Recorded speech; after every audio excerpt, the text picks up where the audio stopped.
So good morning. Hello, everyone, and thank you for taking the time to join us on this live event. My name is Claus Petersen. I'm a Nordic Business Development Manager on Azure Security, and together with me, we will fill out the next hour. And my great colleague from Sweden, Kim Pettersson, he will help me on all the technical part.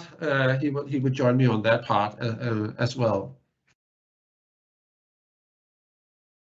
The agenda for today. Let's look into that one. I will take it up and just cover the basics on the Defender for Cloud, and then we will move directly into the more technical stuff with Kim, and there will be some time for Q&A. And please enter your questions in the chat as we go along. If you have anything that you see unclear or you also want us to cover, we will do our very best to do that. Threat landscape. For quite some time, we have approached a lot of security content this way, and you can see there is so many moving parts that goes into the whole security environment. But maybe instead of just fencing everything off, we need to look at ways to do this, and maybe you are familiar with this already, the zero trust concept by NIST, because we need to do stuff differently. And also when we see how our vendors are doing it, they will help us with the tools and the processes in order to address that.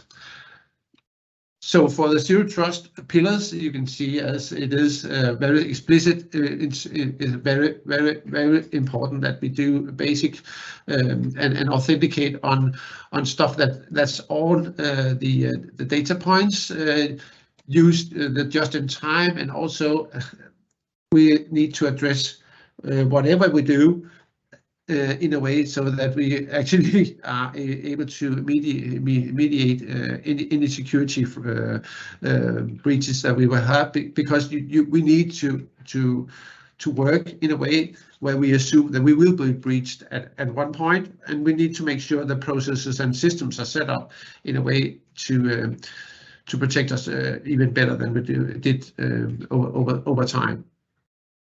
This is the busy landscape this is part of, and for these series that we do on Tech Thursday with Tech Data, we will address most of these areas and even a couple more on that part. So if you're a 365 person and knows this stuff well, some of this you will actually be able to really easy to comprehend, as it is looking quite more or less the same when you look into it. I expect for you guys, you already know about Defender 365, but as I'm looking into the numbers on how many partners are working with Tech Data today, we see that this Defender for Cloud on Azure is not very much sold to the end customers, and that's the reason that we're having this initiative today. On that, I'm sure that in 365 environments you know about Secure Score, and this is also there's also a Secure Score in Azure, and Kim, he will cover a lot of details on that part. It's important for me to line out that the Secure Score and the process on this, and you may even find it kind of familiar with what you see already, but it's super important that you build a practice from our recommendation, so that you will make sure that you grow your customers' security awareness. What we see across the whole environment, and also I read an article just late in May, that the security director from Microsoft, he said that on all the customers that had been breached in the cloud, it was 99.9% of these customers that didn't use MFA. And as we go forward, you will also see that MFA has a huge focus on secure score. It's kind of the top part of the scoring for that. Just to elaborate on that, I'm sure you know 365 secure score, and where we put in the deep link so you can find it. But it's also in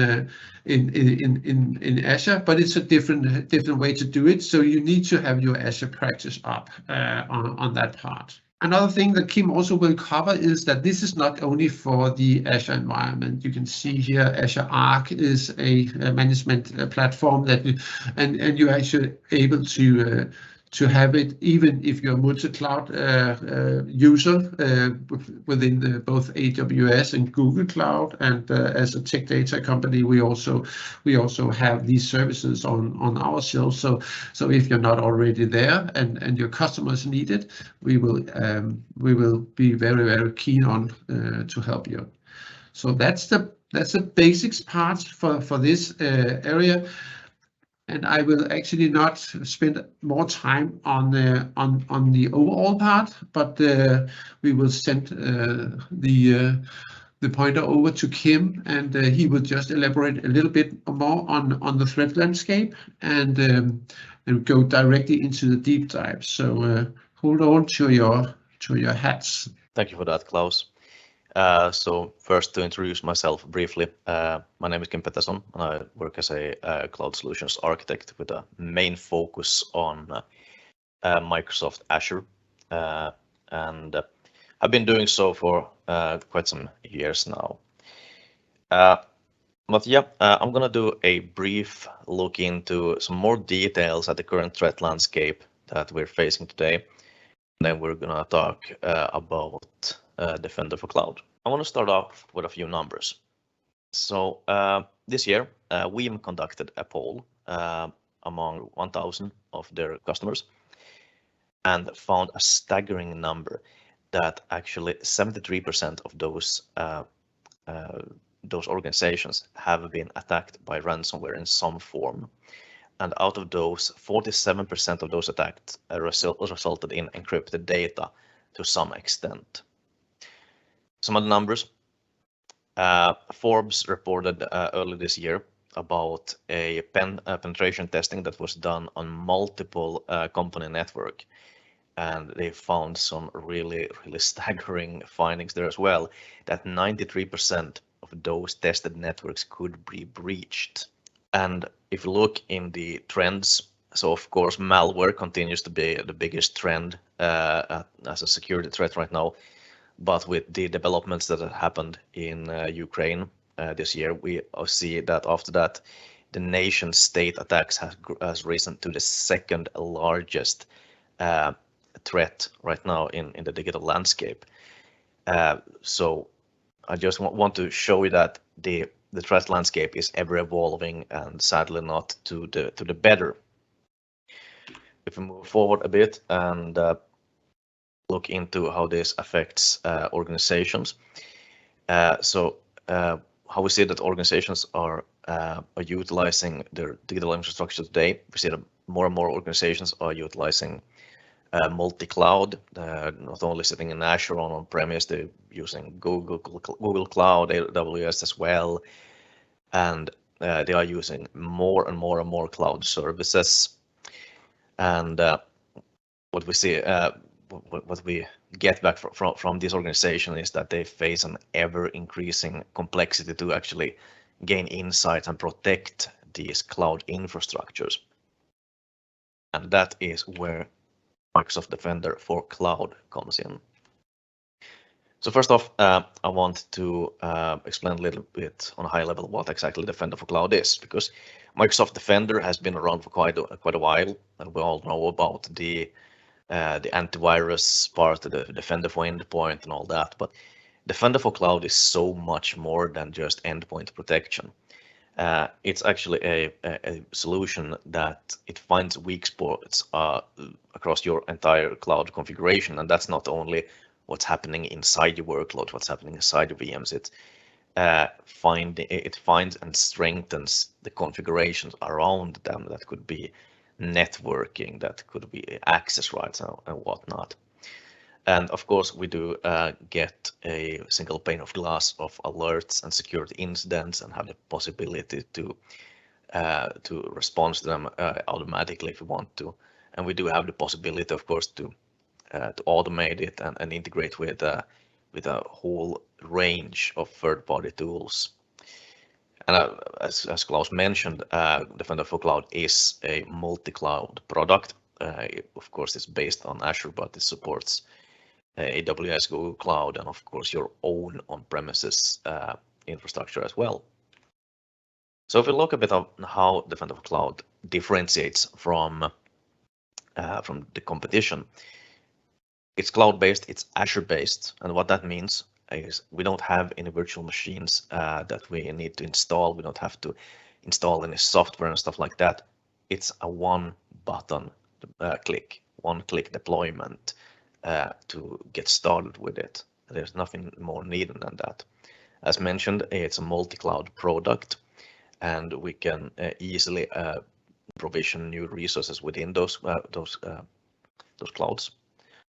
We also have the secure score that Klaus mentioned earlier, which is, to explain it briefly for those who haven't used secure score, it's a numerical measurement of your current security posture, not only in your virtual machines, but across your entire cloud estate. So it gives you this 0 to 100 on where you are, but it most importantly gives you a prioritized list of recommendations on how you can mitigate those threats. And of course, we do have the advanced threat protection built into it, and we are armed with the enormous amount of data that Microsoft ingests every day. It's actually 24 trillion signals daily that Microsoft ingests and act upon, and that powers as well Defender for Cloud. So look a bit on how it works. So we need to understand in the cloud, we have a whole range of different resources. It could be SQL service, PaaS services like app services. It could be, of course, virtual machines, and every single one of those have their own unique attack vectors. And this is where Defender for Cloud comes in and has tailor-made protection against those vectors, and has the possibility to continuously scan those vectors and protect them from vulnerabilities. And that goes as well with new workloads that gets deployed, that we have the possibility to protect them as they get deployed. As well, we do get a list of in a prioritized list of alerts that we can act on, but we also have the possibility to get those alerts combined into incidents, so we can see those smaller threats and see the big picture of it, and follow and mitigate ongoing attacks with it. And as I mentioned there, this is a cloud product, and that means that we must protect more than just virtual machines. We have the possibility to protect, for instance, Kubernetes and container instances, not only running in Azure, but pretty much wherever.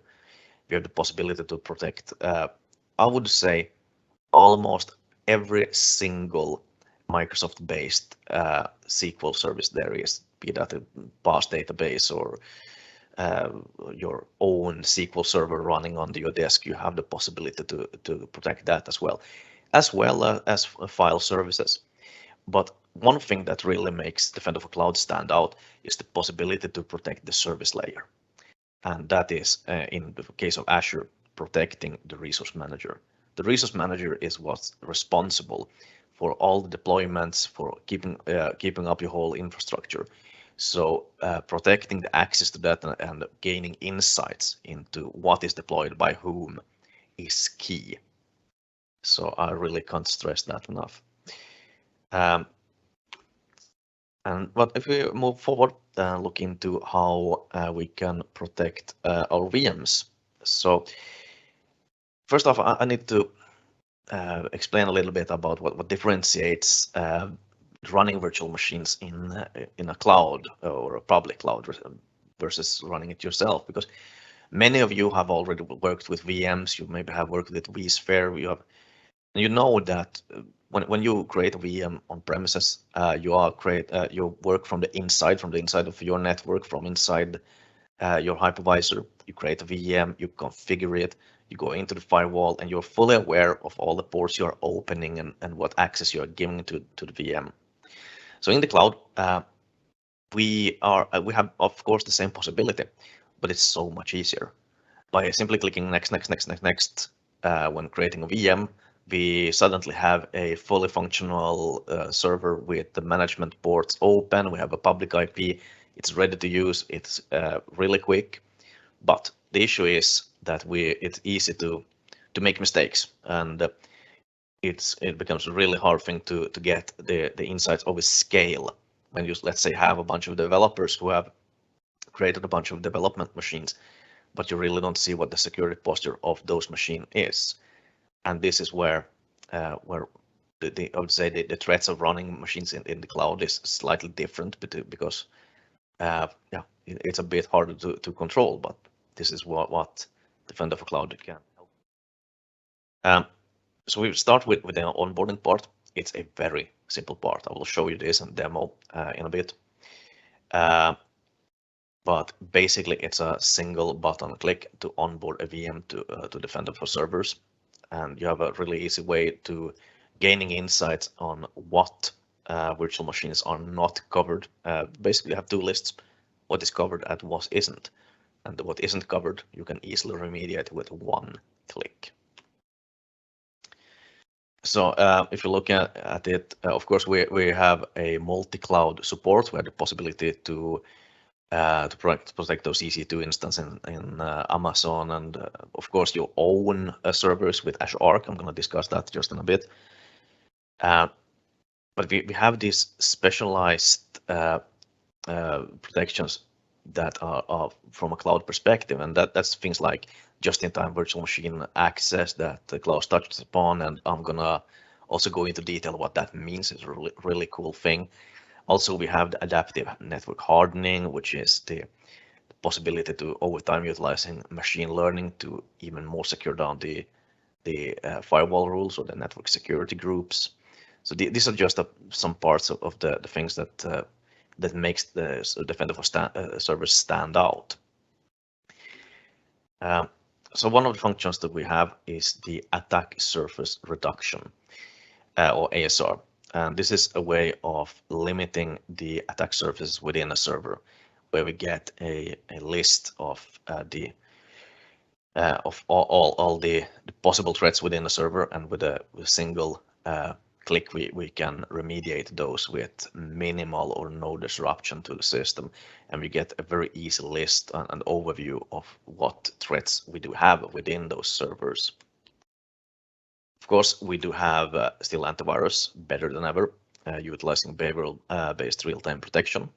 And of course, we can block both file-based malware and file-less malware, and have the possibility to stop activity from untrusted application and things like that. Also, we do have the possibility to go back and look into data over time and correlate data. So let's say that you have had a large breach or a large attack happening for a couple of days or a couple of hours, but you have this, you think this might have been going on for a while. You have the possibility to go and hunt and go investigate on months of data and see where exactly and when exactly did this attack start. You also have the possibility to whitelist applications, of course, to simply just allow those trusted applications utilizing adaptive application control which is a very easy way of locking down a system to I would say the minimal access that you can allow.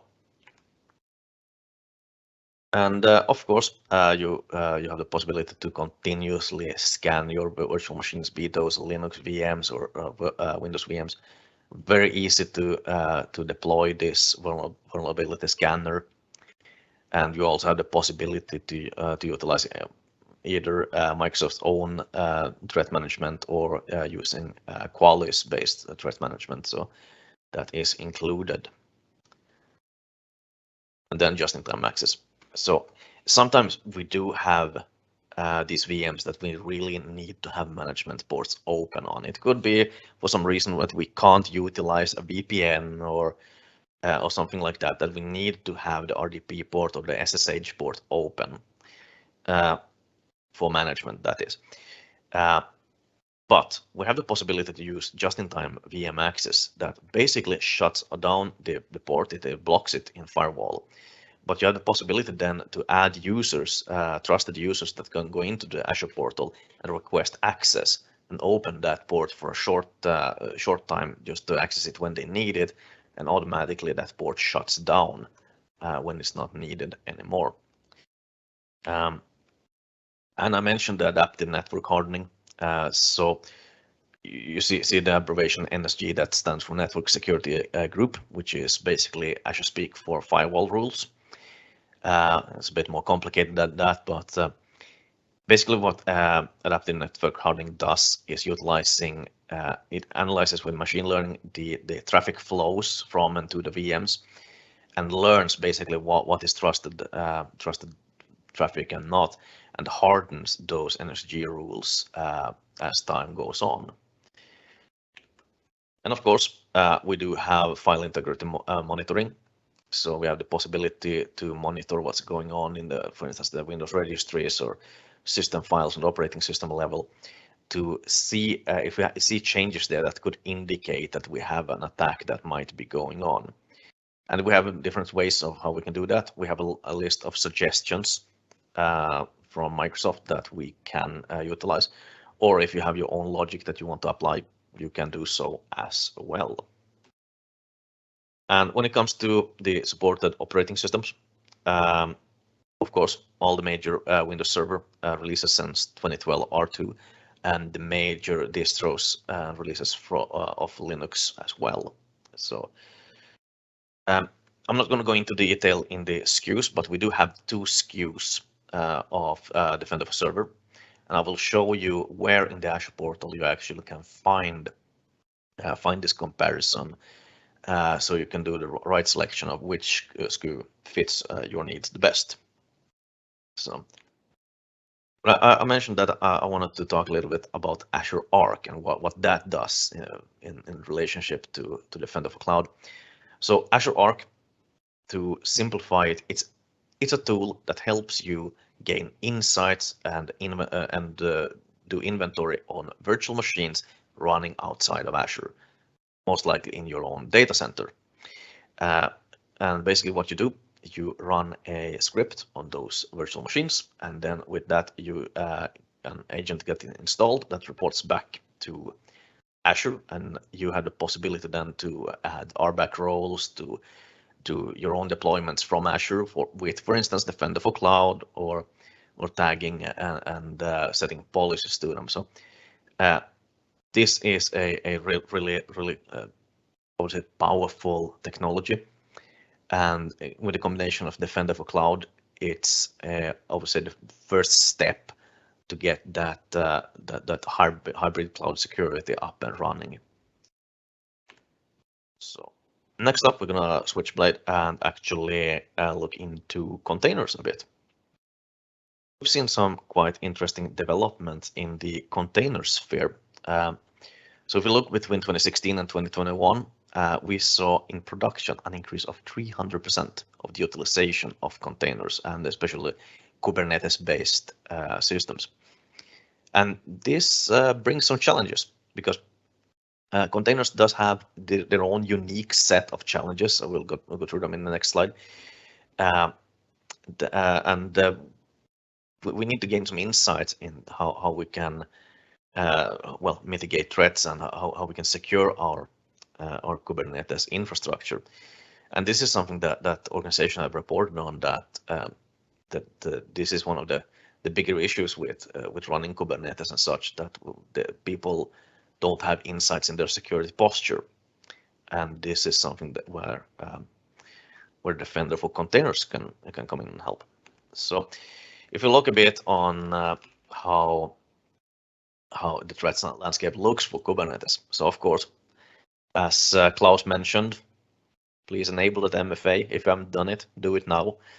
Because if you have a compromised account and you have access with that to the API or the portal, let's say, yeah, you can do pretty much whatever with the AKS infrastructure or the Kubernetes infrastructure. And of course, if you have a misconfigured image, that could be maybe you have set an ingress to only answer on port 80, for instance, or done some other misconfiguration, then that is a threat. Of course, you could have the environment running on way too permissive roles, for instance, or have some other misconfigurations. That's something we need to have insights on. And not to forget the app level. So you might have an application that has been breached on the application layer, but then you might have two permissive roles running those containers, meaning that they could theoretically do well, breaching further within the cluster. Of course, don't forget nodes. The nodes are just VMs, and those needs to be protected. If you have access to the node, you have access to what's running in it. The traffic, not to forget that. We need to make sure that we protect the API server. We need to make sure that the nodes can't talk, or the pods can't talk to things they shouldn't be able to talk to. So these are just examples, a few out of many examples of the security challenges for Kubernetes. And this is something that I would say Defender for Containers answers really well to. How it goes about doing that. It all starts from a hardening point, that you need to gain insights in how your cluster is configured, how your containers are configured, and well, do something about it. So that's the first part, that you will gain insights and security recommendations. Of course, even though the infrastructure is running well, you need to have insights on the running containers, and you do have that with Defender for Containers. And and this product is also a multi-cloud product, so you have the possibility to protect those instances in, let's say, Amazon EKS or your own Kubernetes cluster running on premises. And when running AKS, the Azure Kubernetes Service, or ACR, Azure Container Registry, it's a very, very easy way to deploy it. It's simply one click of a button and you're up and running with it. So if you look at the hardening, so it all begins with secure score. So look at the list of the recommendations in your secure score and mitigate those first, because that will always show the threats from the most serious first. So utilize that, and you have the possibility to harden audit according to Azure security benchmarks as well. And of course, on the data plane, you have the possibility to enforce Kubernetes best practices. So that is something that you really should do.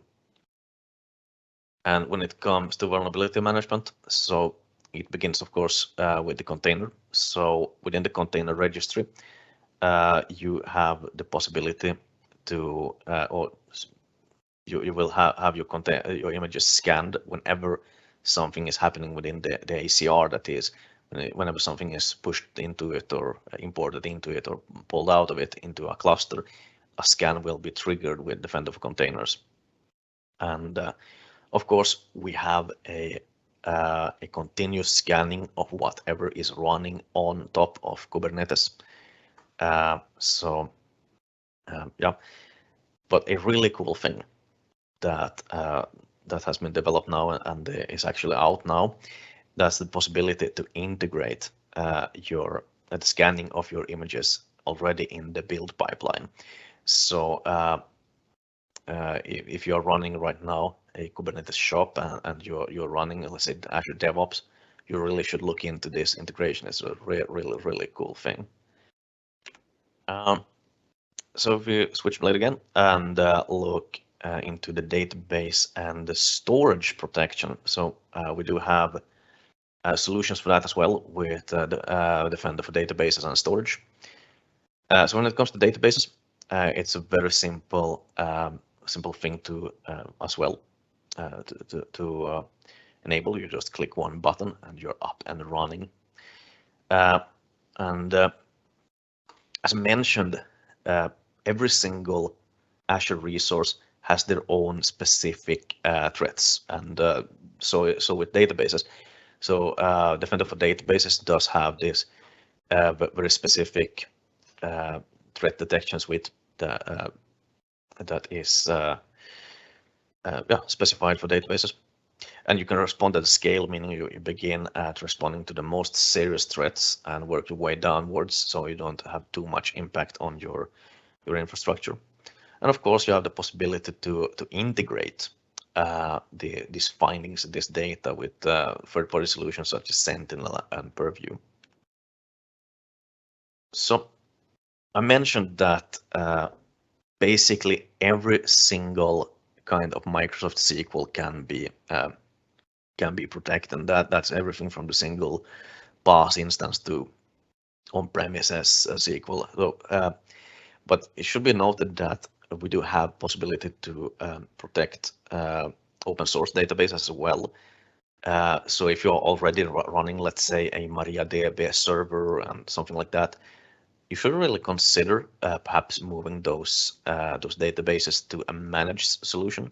Not only is it interesting from a cost perspective, but you do have the possibility to get this SQL scanning in there as well. And of course, you have the possibility to scan Cosmos databases as well. So if we look a bit on the threat landscape for databases, SQL injections are one of the biggest ones. And for those who already knows about that, you know that to stop SQL injection, it really starts on the application plane. So most SQL injections does not happen straight against the database. They go through a web application somewhere, and it is really key to stop those SQL injections before they reach the database. And you can do that with other Azure products, such as the Web Application Firewall, which we're going to talk about in a later episode of Tech Thursdays. But even though sometimes those injections slip past, or you maybe not have any protection right now, you have the possibility to protect yourself and at least find those SQL injection attacks on the database level. Brute force attacks are, of course, a big thing when you hammer the door with different usernames and passwords. And one of the biggest threats is, of course, data dumps, of getting your data stolen and exfiltrated. And that is usually happening in conjunction with suspicious access and suspicious queries being done on your database. So if we look at how we can actually protect ourselves with Defender for databases against this, so it all comes down to query analysis, because if you do a SQL injection or do a data dump, it will trigger strange queries, and by analyzing those, we can find out when these things are happening. And of course, looking into strange accesses, looking into strange apps that are accessing your database and accounts that perhaps shouldn't be accessing it from certain IP ranges and things like that. And of course, we have the possibility to quickly find out about when brute force attacks are happening against our infrastructure.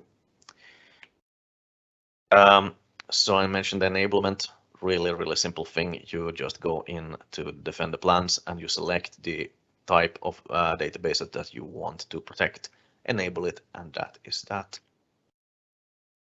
If you look at in the Defender for storage, it's actually the same storage there. It's in one-click enablement, same as with databases. And of course, we do have the possibility to scan for malware. You're using hash reputation detection, and we have the possibility to scan, for instance, blob storages and file storages and things like that. But we use the same logic here. We look into if we have any unusual activity, like service accounts that are accessing data and downloading data en masse from a foreign IP address that's never been used before, or and another thing that's obviously really important is the public visibility, because when you're using blob storage, for instance, for backups, there is the possibility that you set the blob storage to public access. So theoretically, someone could surf into and download those backup files. So we also get that insight on where we have that public visibility. And of course, we can see if our accounts are utilized in phishing campaigns as well. So a little about the service layer. I mentioned that in the beginning, but I really need to underline that if you have access to the service layer, to the resource manager, you have access not only to what's in it, but you have access to deploy things. And what that means in practice, well, theoretically, you could deploy 50 GPU machines and start mining for Bitcoin, or you could set up a storage account for, well, files that really should not be there or anywhere. And this is something that the Defender for the service layer helps with, that you gain insights in what's happening on the resource manager. It parses through those enormous amounts of logs and see that suspicious activity and helps you to mitigate it quickly. You also get the insight or the possibility for insights to DNS queries. So let's say your Azure resources are doing some strange queries to things where they usually shouldn't be querying. You have the possibility to gain insight and act on those findings. And last but not least, the key vaults. So if you haven't used Key Vault before, it's a secure store for your certificates, for your connection strings, and your secrets. And if you gain access to that, you have the keys to the kingdom. So utilizing the Defender for Key Vault, then you have the possibility to gain insights as well into what's happening there, to see those strange accesses and mitigate those and get those insights in how you can harden the security posture of your Key Vault. So to wrap things up, Defender for Cloud, it's a multi-cloud product that has the possibility to secure your resources basically wherever they are. You have the possibility to ensure compliant configuration, and I will go into this actually a bit. We didn't talk about this in this presentation, but I will show you a bit what that as well means, because when it comes to compliance, things like ISO 27001, you can actually get some help from Defender for Cloud as well on that part when you're in one of those doing those activities. And of course, Defender for Cloud protects against vulnerabilities and threats and has the possibility to gain a bird's eye view into those attacks. So something I would like you to do today, enable it. Defender for Cloud is actually free if you choose the free SKU. I will show you in a bit how you do that. There is paid plans, of course, and you have a price list within it, but enable it and look into what your secure score really is. And I would say, it says here, fix those top 5 I would say everything that fix those top 5, and also everything else that can gain you 5 or more points. I would say fix those as soon as possible. And Klaus mentioned MFA. And look at that. If you have an alert for MFA not enabled, you have the possibility to easily enable it, and just look at what happens to your secure score. It's quite a big number. And you have the possibility to start your free trial to try out those products. And if you are already a multi-cloud shop, look into ingesting those GCP, AWS, or on-premises resources already. So I'm gonna do a quick demo on especially how you find Defender for Cloud, how you enable it, and look into a bit of the functionalities. So this is my demo portal. So you can already see Defender for Cloud here. I've been working with it, but the easiest way, if you haven't worked with it before, just search for it, for Defender, Microsoft Defender for Cloud. I've already enabled it, but you will be seeing a screen much like this, the getting started. And the first thing is you will have to select which subscription you want to enable it on. I've already enabled it on my sponsorship. Yep, that's the first step. You already also will get this little skip button where you have the possibility to not only not only and you will just enable the free resources, but not the paid resources, and then you can go in detail and enable those paid resources one by one. So if we look into the overview, the first thing that we will see is the secure score. So and we will get a good overview of recommendations and assessed resources and whatnot, and of course the current alerts. But let's start with the secure score. So if we hop into security posture, and then we see we have a 70% secure score, which is, well, fairly okay. It can always become better, but we see we have quite a lot of unhealthy resources. But if you see in detail what exactly that means, so here we get a list of recommendations to heighten that. So what I've been doing actually for the few past days, well, MFA I've enabled since long, but here this is really a big one. The potential score increase here is really big, and you have the possibility to, with basically a single click, to enable MFA. Next one is the management ports. You don't want to open up RDP onto the world. So here you have the possibility to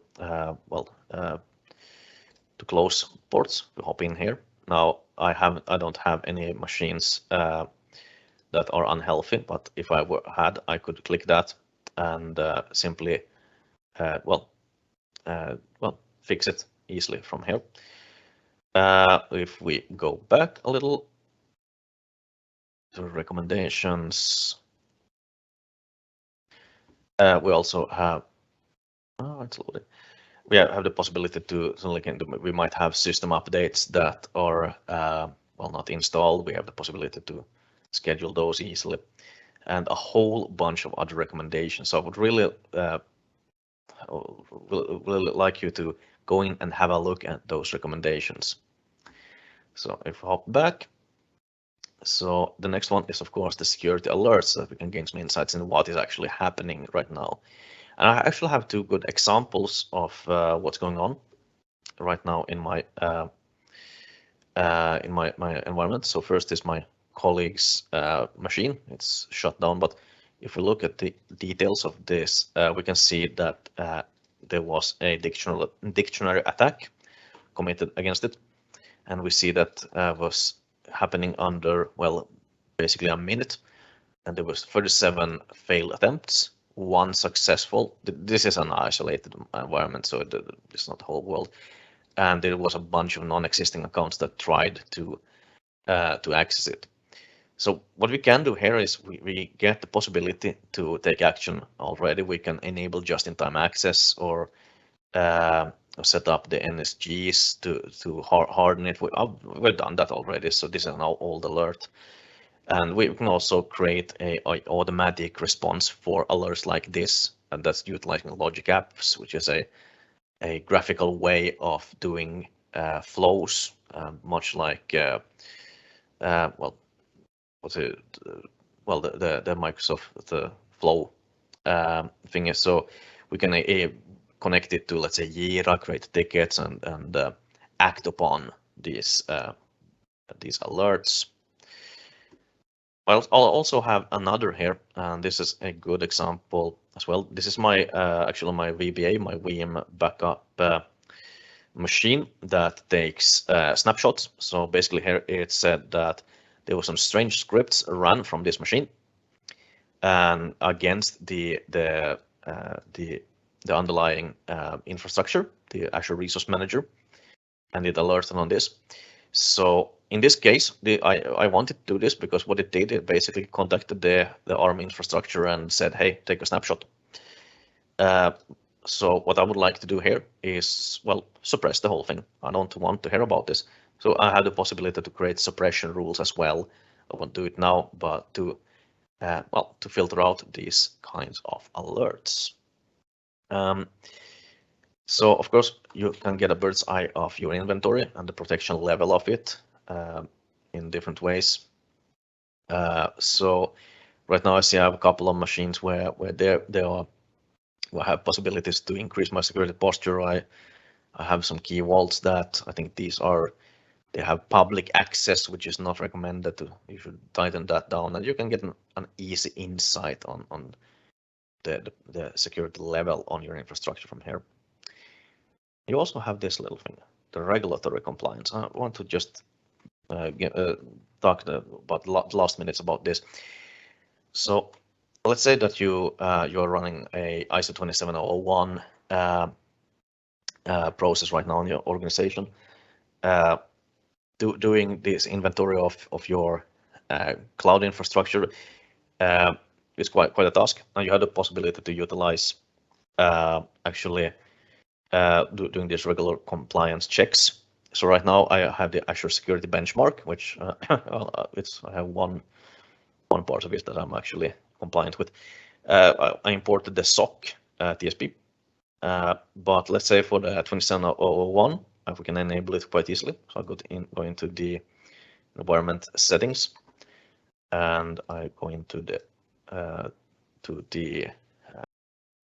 subscription, and here I can simply hop into security policy, and then we see the 27001 here is deprecated, but I can add it easily here. So we have it over there. I simply add that one. Yeah, I won't be adding this right now. It's pretty boring to look at. But what will happen is if we go back to the regulatory compliance, I will get a pane here with ISO 27001 and see which compliance I am with that right now. And last thing before I hand over the word to Klaus is I want to show you the environment settings. That here is where you actually enable those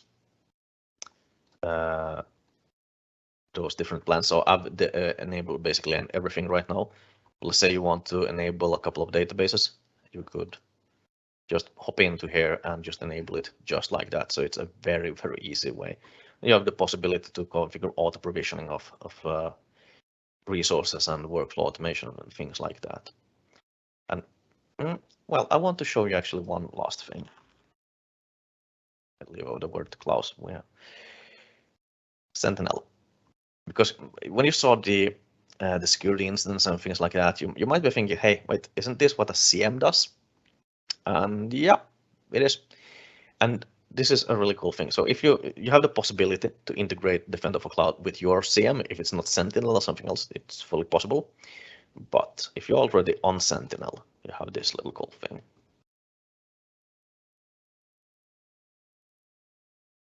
The connector for Defender for Cloud. So I won't be connecting it now, but you have the possibility to easily enable it. So you just connect it like this.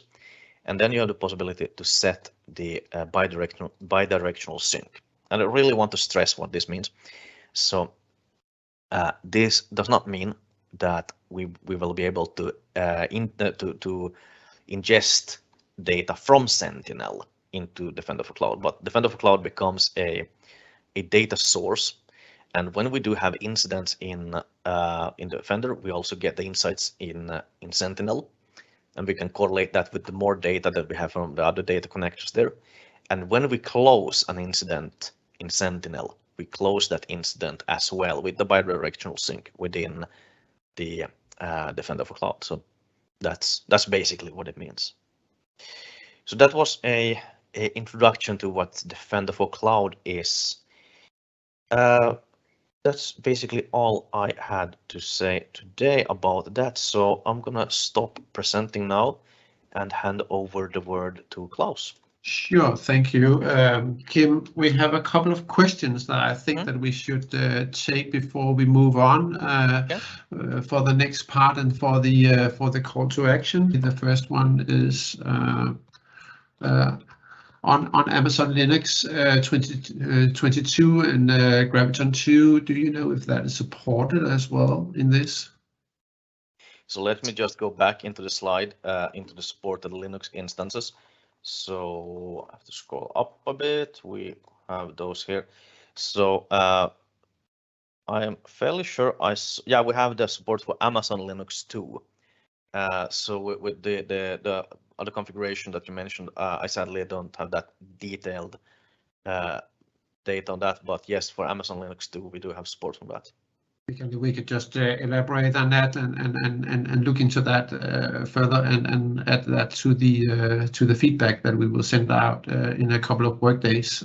So we will have the recording and the presentation as well for everyone that was registered for this webinar. And then there was another one. When it comes to container workloads, how good is the support on non-Kubernetes workloads, ECS, Fargate, stuff like that, container apps?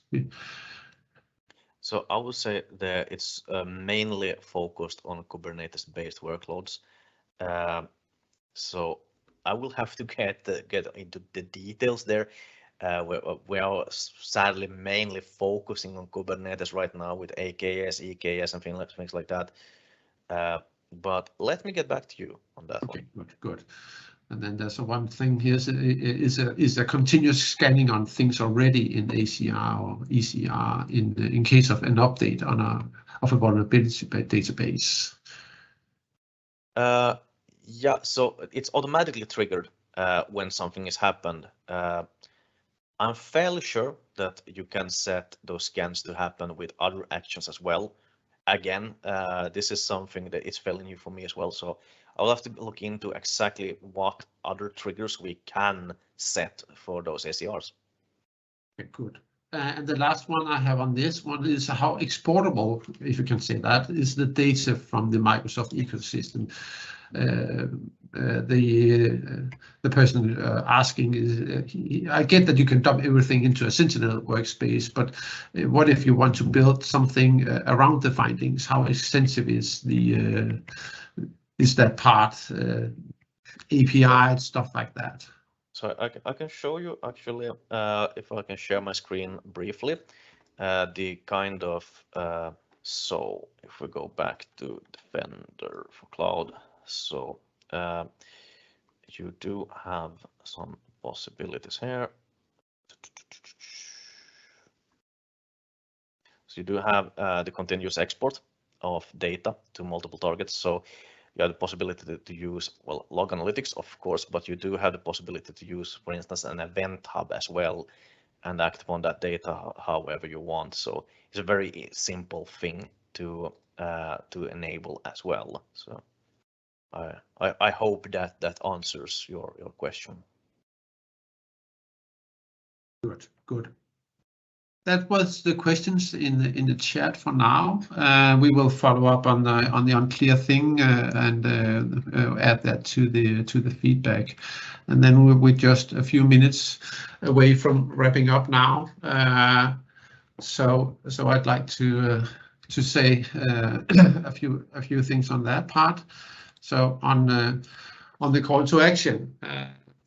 one thing is on the technical part that Kim he went through so very thoroughly, but other stuff that I'd like to emphasize on this is that you're actually able to do stuff on other things. Microsoft has a web page.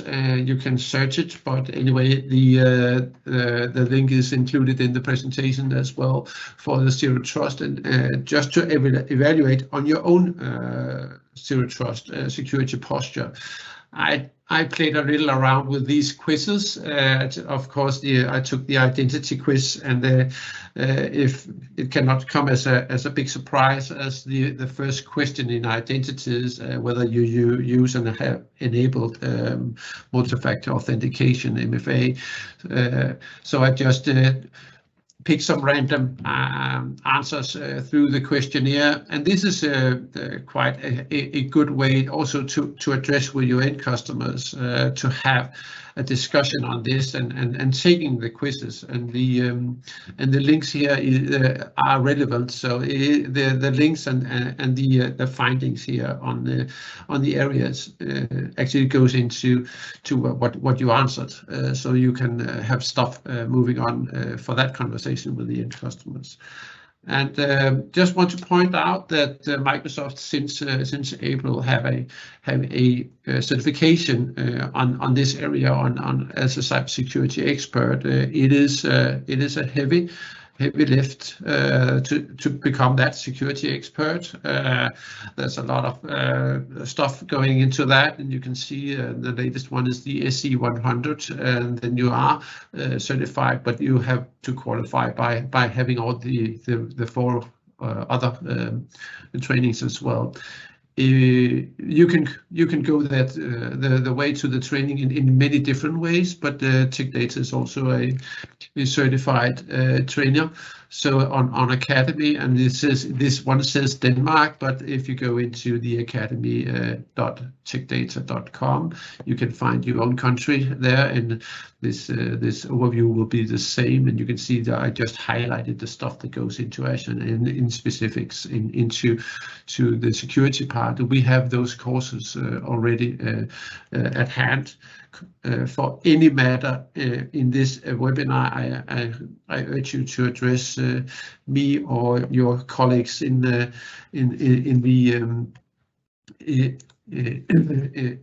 country, the BDMs on this area for further conversations. We were happy to help you on that. And just wrapping up the last part now is that we do have the Tech Data Thursday series already for you for the rest of the year, and you can see the last one on this screen is November 24, but there's also one in December, and it's not on Christmas Day, it's on the 15th. If you go into the blog, you can just substitute the country, and you will get the blog post exactly for your own Nordic country. And with that wrap, I want to thank you for spending your time with us today. Looking very much forward to see you next time. And with that, Kim, thank you for your effort, and everyone, have a good day.